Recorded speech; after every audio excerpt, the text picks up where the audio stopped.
जगन्नाथ संस्कृति गवेषक दामोदर प्रधानी आम सहित जोड़ी श्री प्रधानी स्वागत आपण को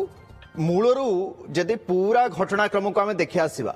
प्रथमतः दीघारे जगन्नाथ मंदिर करा मंदिर प्रतिष्ठा हवा जगन्नाथ पूजा पाइबा विभिन्न जगार हूँ ठीक अच्छे स्वागत योग्य किंतु सेठी जाई रामकृष्ण दास महापात्र उपस्थित रहिबा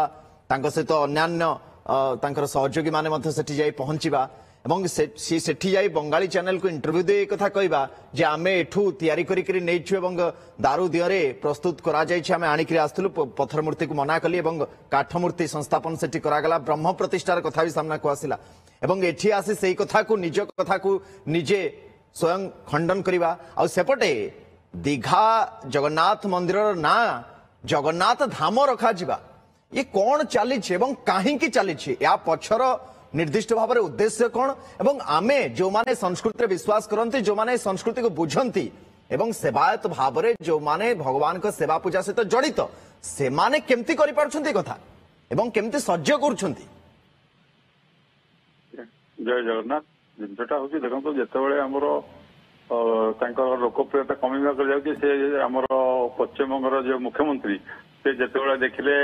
जे हिंदू विरोधी गोटे पिक्चर गढ़ी उठिले मुस्लिम प्रो मुस्लिम हो गले जितेबाला से आमर जय श्रीराम को विरोध कले से निजर स्थिति बचाई राजनैतिक स्थिति बचाई से गोटे हिंदू धर्म गोटे मंदिर प्रतिष्ठा करने आगे गले से मंदिर सारा विश्व दिल्ली में हस्काश अच्छे आम भुवनेश्वर सबुआड़े हूँ अमेरिका भी हूँ कि कथा हूँ से जो मंदिर जो जगन्नाथ मूर्ति भर ब्रह्म ना सी कि मंदिर आजिकल ये आज मंदिर तैयार वर्ष है गोटे 5 वर्ष 10 वर्ष है आम मंदिर पूरा हजार हजार वर्ष आगर इवन द्वादश शताब्दी जो है 1193 जो मंदिर है चोल गंगादेव जो गढ़िले तार बहुत आगुरी आम जगन्नाथ मंदिर होते द्वादश शताब्दी तैयारी कि आमर जितेबाला आमर गुंडीचा माँ रही रही इंद्रदुम्न राजा रही ब्रह्मा आसी प्रतिष्ठा कले ये हूँ केते हजार वर्षर तेणु जी जो मंदिर प्रतिष्ठा कले सी पुरी जगन्नाथ मंदिर समकक्ष हो पारे कि लोकों विश्वास भाजन हो पार ना इवन आमर इस्कन बाला पाखे प्रचुर पैसा अच्छी सी गोटे मंदिर कर मनमानी कर सी कह आम आषाढ़ मसरे रथ यात्रा नक आम जाकि आश्विन मसरे करूँ तेणु एमाने गोटे परंपरा गोटे संस्कृति को व्याघात कर मनमानी कर जहाँकि जगन्नाथ मंदिर पदवाच्य नुहे से जिनटा को बर्तमान कहते जगन्नाथ धाम से मैंने आम जगन्नाथ संस्कृति गोटे हाइजैक करने बसी तुम गोटे मंदिर तैयार किसी मना नहीं तुम पूजा ठाकुर आम बर्तमान चंदन यात्रा चाहिए कौ मंदिर बर्तमान चंदन यात्रा कर नरेंद्र पुष्कर अच्छी तेणु ये गोटे पिला खेल भाया कर पिला खेल फल कौन हो आम संस्कृति बर्तमान विलुप्त पाया गोटे नुआ संस्कृति गढ़ी उठी आम संस्कृति बदनाम हो किंतु जो 100 कोटी लोक आम देश मन हृदय से जगन्नाथ भावना कहीं काढ़ी पारे ना बाकी रहा आमर पुरी सेवायत मैंने दैतापति मैंने जो गले किसी जन होकर गले से गले जिते से देखिले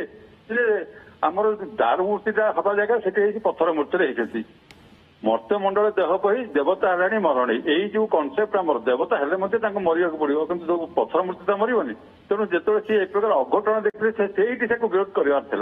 ना पत्थर मूर्ति के आम प्रतिष्ठा कर सहायक हबू ना पत्थर मूर्ति जो से देखले से कहले ना पत्थर पूजा हेबनी आम विग्रह माने काष्ठ प्रतिष्ठा करवा से कहले मु नहीं जी सी नहीं गले कि मोटामोटी कथा हूँ सी कहीं नहीं जी जदि नहीं जी एठू आमर माने जगन्नाथ धाम जो कि श्रीक्षेत्र पुरी भितर आपण केमती काठ नहीं जी ये आचंबित करुच्ची अजस्र जो जगन्नाथ जो कोइल बैकुंठ भितर आम जो दारुगृह रही से जो बड़का काठ रहे छोट हो बड़ हो जहाँ से रुहे मंदिर भितर से जो रुहे से मंदिर भितर माने प्रशासन नजर से रुहे मंदिर भितर जहाँ जो रही प्रशासन तार दायित्व रही जो कहते आम नजर सेमती हो जदि से ने प्रशासन परमिशन नहीं ने जब परमिशन न नहीं गोटे इलिगाल कम हम सी एक प्रकार गोटे बेआईन कम धरिया पड़ो कारण जदि मंदिर परमिशन देना से काठ को सिफ्ट करने जमी आम रथ तैयारी जहाँ काठ बढ़ुचे आम विश्वकर्मा बढ़ई मैंने तार बड़का काठ नहीं जाती सेमती एटी जो विश्वकर्मा मैंने आम तैयार दारू विग्रह तैयार से विग्रह गुड़ाक नजर से काठ रहा कथा ये प्रकार कथा कहते जे आम जाइलु सेठे देखिले एंडी कहते से बंगाल चैनल को कहले जी चैनल रे कहले जे नहीं आम दारुल करके आसू ये कौन बंगाल लोक मान इम्प्रेस करने सेमती गोटे कहते ସେଇଟା ପ୍ରକୃତ ସତ କେମିତି ସେ ଗୋଟେ ଭଗବାନଙ୍କୁ ଜଣା ବର୍ତ୍ତମାନ ଯେତେବେଳେ ପରିସ୍ଥିତିରେ ଚାପରେ ପଡେ କହୁଛନ୍ତି ନାଇଁ ଆମେ ବାହାରୁ ନେଇଗଲୁ ବାହାରୁ କୋଉଠି ଲିମ୍ବ କାଠ କିଣିଥିଲେ କୋଉଠୁ ଆଣିଥିଲେ କୋଉଠି ଦିଆଥିଲେ ତା ମଧ୍ୟ ସେ ଏଷ୍ଟାବ୍ଲିଶ କରିବା କଥା ଯଦି ସେ ଏକଥା କହୁଛନ୍ତି ତେଣୁ ଏଇ ଗୋଟେ ଗୋଳମାଳିଆ ପରିସ୍ଥିତି ସୃଷ୍ଟିରେ ଗୋଟେ ଅନାବଶ୍ୟକ ଭାବରେ ଆମର ଦଳିତାପତି ସେବାୟତମାନେ ଛନ୍ଦେଇ ଯାଇଛନ୍ତି ତାଙ୍କୁ ସେମାନଙ୍କୁ ବର୍ତ୍ତମାନ କ୍ଲିନ୍ ଚିଟ୍ ଦେବା ଏତ ସହଜ ନୁହେଁ ତମେ ଯାଉଛ ଗଲ ପୂଜା କଲ ତମେ ଦକ୍ଷିଣା ପାଇଲେ ଆସିଲ ସେ ଅଲଗା କଥା କିନ୍ତୁ ଏଇ ଯୋଉ ସଂସ୍କୃତିଟାର ଆମର ଲୋପ ପାଇଯାଉଛି ଘଟୁଛି ଦୁର୍ଘଟଣା ଘଟୁଛି ଆମର ଘଟଣା ମାନ ସବୁ ଘଟୁଛି ଗୋଟିଏ କଥା ପରିଲକ୍ଷିତ ହେଉଛି ଏବଂ ଲୋକମାନସରେ ଜନମାନସରେ ଗୋଟେ ପ୍ରଶ୍ନ ଯେ ବହୁତ ସେବାୟତ ସମସ୍ତଙ୍କ କଥା ମୁଁ କହୁନି କିନ୍ତୁ ବିଭିନ୍ନ ସମୟରେ ଯେତେବେଳେ ଏଇଭଳିଆ ଘଟଣା ଘଟୁଛି ପ୍ରଶ୍ନ ଏହା ଉଠୁଛି ଯେ କଣ ଜଗନ୍ନାଥ ସଂସ୍କୃତି ସହିତ ସେମାନେ ଖେଳୁଛନ୍ତି କି କଣ ମନମୁଟିଆ ହେଇଯାଇଛନ୍ତି କି କଣ ସେମାନଙ୍କୁ ଲାଗୁଛି କି ସେମାନେ ଯାହା କରିଦେବେ ତାକୁ ଅନ୍ୟମାନେ ଗ୍ରହଣ କରିଯିବେ କି ଦି ଦିନ ପ୍ରଶ୍ନ ଉଠିବ ତୃତୀୟ ଦିନ ସମସ୍ତେ ଭୁଲିଯିବେ ଏବଂ ଆମେ ହିଁ ଜଗନ୍ନାଥଙ୍କୁ ମାନେ ଆମେ ହିଁ ସର୍ବେ ସର୍ବା ଆମେ ହିଁ ସବୁ କରିବୁ ଯଦିଓ ଆଦ୍ୟ ସେବକ ଅଛନ୍ତି ତାଙ୍କର ଗୋଚରରେ ହେଇଥିବା କଥା ତ କାହିଁ ଜଣା ପଡୁନି ତାଙ୍କର ବି ଅଗୋଚରରେ ହେଇଛି ଏ କଥା ଗଜପତିଙ୍କର এইটা হচ্ছে হ্যাঁ অগোচর কହି হব ନାହିଁ ଯେ ଏଥିରେ ସବୁ ଲୋକଙ୍କର ଅହଙ୍କାର ବଢି ଯାଇଛି ଦେଖନ୍ତୁ ଆମର ନବକଳବରେ ଯୋଉ ଭଲ ଆମର ମାଦଳା ପାଞ୍ଜିରେ ଲେଖା ହେଇଛି ଆପଣଙ୍କର ବ୍ରହ୍ମସ୍ଥାପନ ସୂର୍ଯ୍ୟାସ୍ତ ପୂର୍ବରୁ ସମାପ୍ତ ହବ এইটা ଆଗରୁ ଏଭଳିଆ କେବେ ହେଇନଥିଲା ଏମାନେ କଲେ ଯେ ଦିନ ଦୀପରେ ସାରା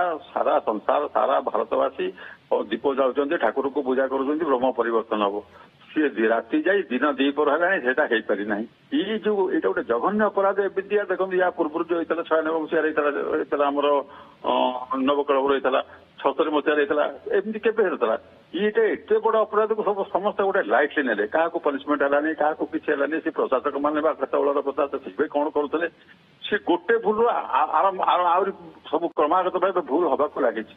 ଦଳିତାପତି ସେମାନେ ଆଦ୍ୟ ସେବକ ଠିକ ଅଛି ଜଗନ୍ନାଥଙ୍କ ସେବା କରିବେ ଇଏ ବାହାରକୁ ଯାଇ ମନ୍ଦିର ପ୍ରତିଷ୍ଠା କରିବେ ବ୍ରାହ୍ମଣ ମାନଙ୍କର କାମ ୟାଙ୍କର ପ୍ରେଜେନ୍ସ ଦରକାର ଇଏ ଦେଖିବେ ଯୋଉ ମନ୍ଦିର ପୁରା ପରଫେକ୍ଟ ଅଛି ନୀତିକାନ୍ତି ଠିକ ରହିଛି ଯୋଉ ବ୍ୟବସ୍ଥା ଠିକ ପରିଚାଳନା ହଉଛି ଆଉ କାହାର କିଛି ଗାଣ୍ଡି ମୁଣ୍ଡରେ ଠିକଣା ନାହିଁ ସିଏ କେବଳ ରାଜନୈତିକ ଦୃଷ୍ଟିକୋଣରୁ କିଏ ଗୋଟେ ମନ୍ଦିର ପାୱାର ଅଛନ୍ତି ତମେ ତ ହାତରୁ ପଇସା ଦେନାହାନ୍ତି ଏଇ ଲୋକଙ୍କ ପଇସା ସରକାରୀ ପଇସାରେ ମନ୍ଦିର ତିଆରୁଛନ୍ତି ହାତରୁ ପଇସା ପାଉଛନ୍ତି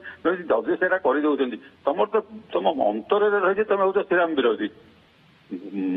ରାମ ମନ୍ଦିରକୁ ବିରୋଧ କରୁଛ ସବୁ ପ୍ରକାର ବିରୋଧ କରୁଛ କିନ୍ତୁ ନିଜର ସ୍ଥିତି ବଞ୍ଚିବା ଏମିତି କରିବାକୁ ଆମ ସେବାୟତ ମାନେ ତାର ଶିକାର ହେଇଯିବାଟା ଏଇଟା ବଡ ଅଜବ ପରିସ୍ଥିତି ସୃଷ୍ଟି ହେଇଛି ଏବଂ ଲାଗୁଛି ସତେ ଯେମିତି ରାମକୃଷ୍ଣ ବର୍ତ୍ତମାନ ସମୟରେ ଅଠାକାଠିରେ ପଡିଯାଇଛନ୍ତି ଏବଂ ନିଜ ଉକ୍ତିକୁ ନିଜେ ଖଣ୍ଡନ କରି ଏ ବିବାଦ ଆହୁରି ତୀବ୍ର ସେ ହିଁ କରିଦେଇଛନ୍ତି ବହୁତ ବହୁତ ଧନ୍ୟବାଦ ଆପଣଙ୍କର ସମୟ ପାଇଁ ଦାମୋଦର ପ୍ରଧାନ ଜଗନ୍ନାଥ ସଂସ୍କୃତି ଗବେଷକ ଆମ ସହିତ ଅଧିକ ଆଲୋଚନା କରୁଥିଲେ।